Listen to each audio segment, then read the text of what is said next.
Uno, dos, tres, cuatro, cinco, uno, dos, tres.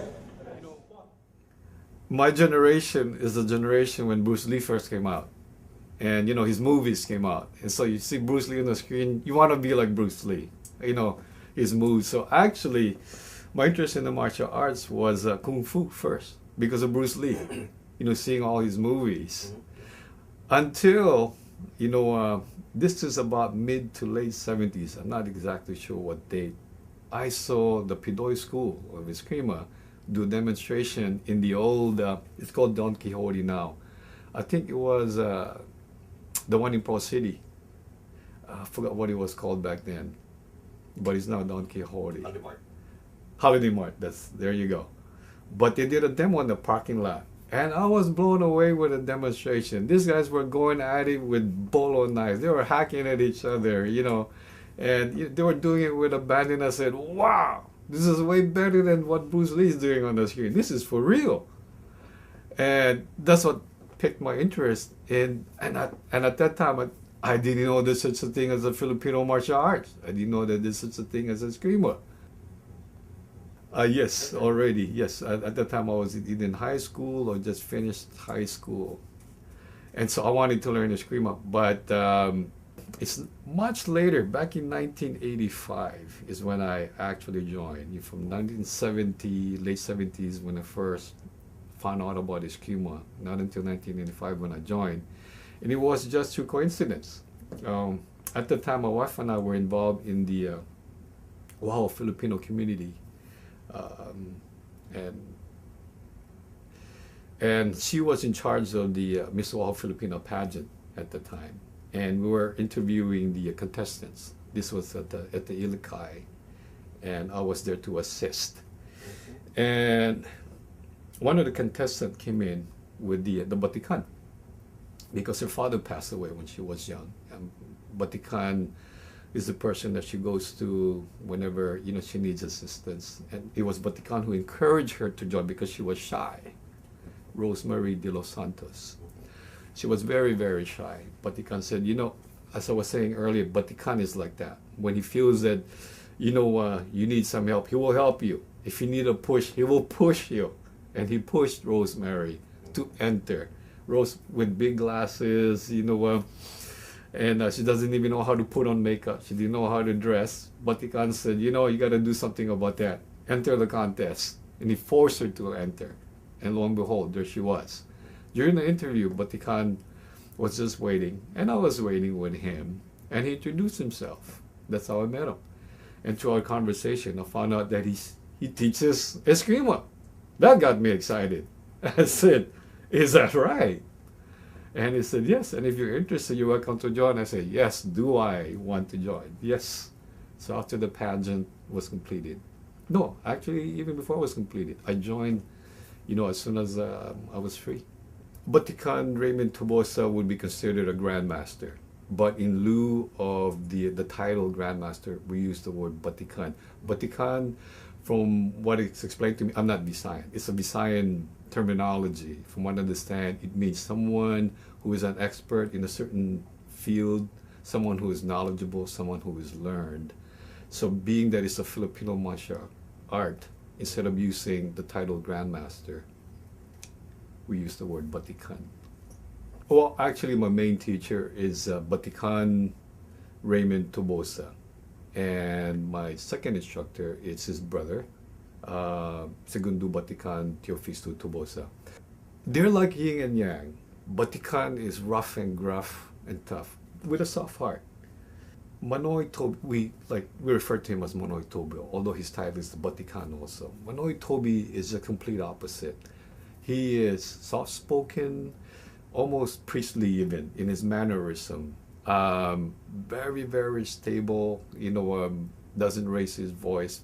Very, very patient.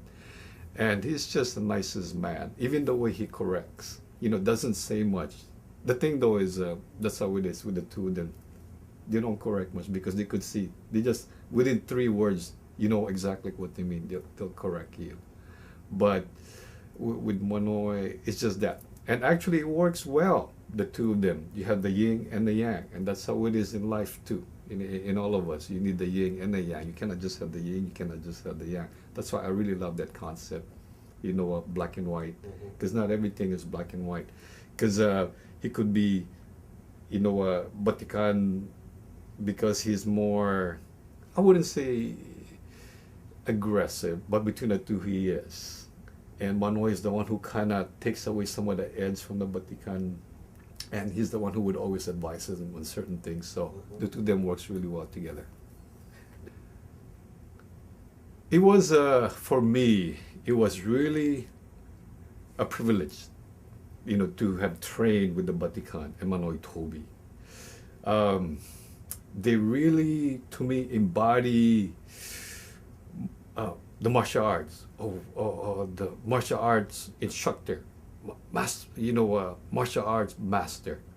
They're a man of integrity, you know, man of honesty, and they're so into the art to the point where, like with the Batikan, everything in his life has a martial arts connotation. Even the way he deals with life, with work, you know, that same focus, you know, that same thing, integrity, honesty, you know, that curiousness, you know, that being on time, you know, being such, you know, it carries through his whole thing. He eats, sleep, martial arts. Yes. What's interesting too is that he started with Eskrima, but in his later years, well, he started with Eskrima, but during his prime, he went into karate and judo and aikido, the other arts, not the Filipino martial arts. But it's in later years, he went back into Eskrima. It's like he went the full circle, only because in his later years, he developed diabetes. And, you know, he, for a while there, you know, towards the later years, he had a hard time walking. So he had to use a cane. And the other arts are very explosive, you know, like karate. There's a lot of snaps into when you strike. You know, you snap when you kick, whereas the Eskrima is flowing. You know, it's more like a dance, and it's easier, you know, on the joints, easier on the body. So that's why Batikan, after a while, kind of discontinued the Kajikumi and went into Eskrima. Yes, and he passed away teaching Eskrima. There's a lot of similarities within, you know, the martial arts world, or between all martial arts, whether it's Filipino martial arts, Chinese martial arts, Korean martial arts. A lot of similarities, only because the body could only move so much in a certain way. You know, you can only punch a certain way, you can only kick a certain way, you can only stab or slash a certain way. So the difference actually is the emphasis. What you want to put the emphasis on. Like say the Japanese art of karate and the Korean art of taekwondo is very similar, the punches and the kicks.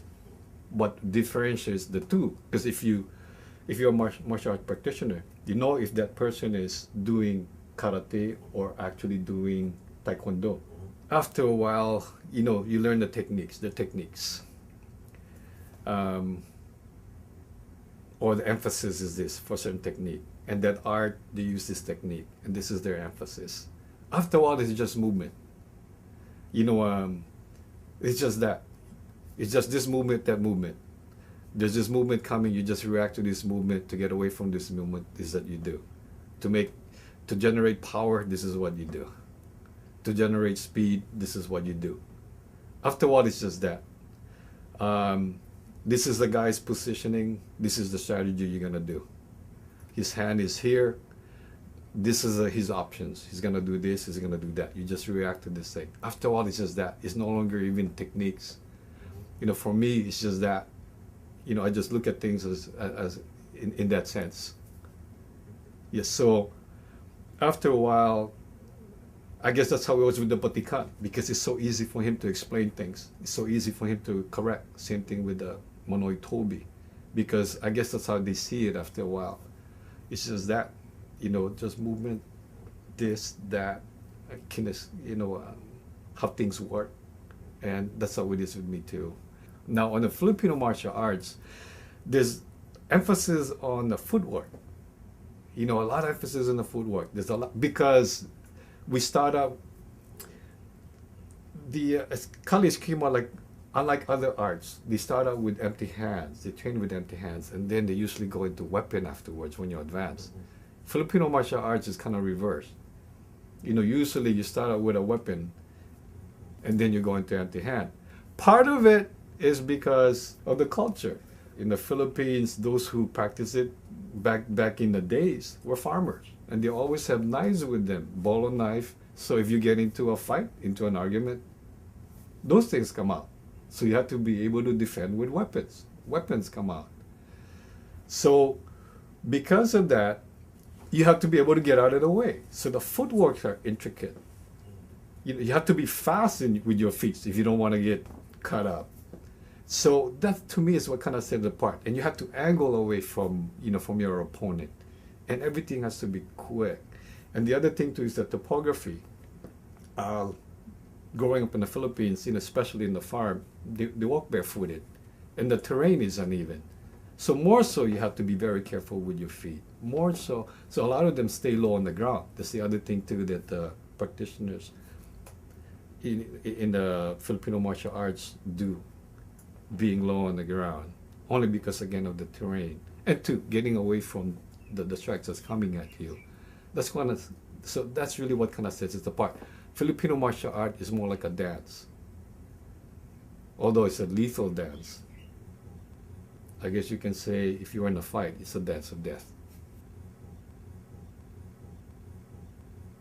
The Tobosa school style, I guess, is a crab, the kasag, because it's defensive.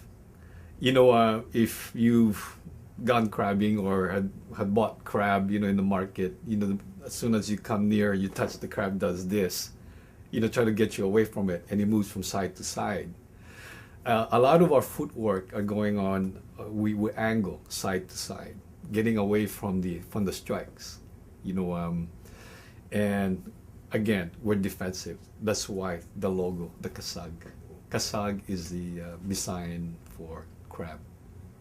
I made a connection with the Batikan. I'm fortunate enough that he took a liking to me. So when he felt that I was competent enough, I guess, that I could absorb more training, he would always take me, aside. He would call me on the weekends. And that's actually one of the things that I remember fondly. One of the good memories that I have is that he would call me last minute. He said, Donald, what you doing? Batikan, okay, if you're not doing anything, come see me. Let's go meet at this park. And he would work with me one-on-one. He would show me this, he would show me that. We'll go to a park. We go to the beach, we go to his house. We go to Manoy Toby's house. And it's not just training, techniques physically, but he would call me too, Donald, lunch hours. What you doing for lunch? Nothing. Meet me at Zippy's, or meet me here, meet me there. And we'd talk about philosophy. We talk about strategy. We talk about would break down movements, what works, what doesn't work. We talk about the other arts. We would talk about people within the martial arts world.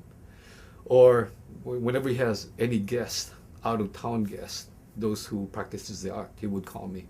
Donald, can you come? This and this. I have a visitor, and he would have me work with those out of town guests. So that way I got to know other systems. Well, the accomplishment that Batikan really is most proud of is preserving the integrity of the art that he learned it from, and that really is his mission. And if he's able to do it, then that's a big accomplishment for him, because that was his mission, to perpetuate the art, exactly how he learned it. And that's what we're trying to perpetuate also. What the legacy that we're preserving is Vatican's legacy, his teacher's legacy, his father's legacy, uncle's legacy, and the people, before him. Yes. And so that actually is our mission. And for us, it's a big accomplishment if we could do it. Seeing, a lot of the arts being changed now, more so. If we can preserve how it was then, that would be great.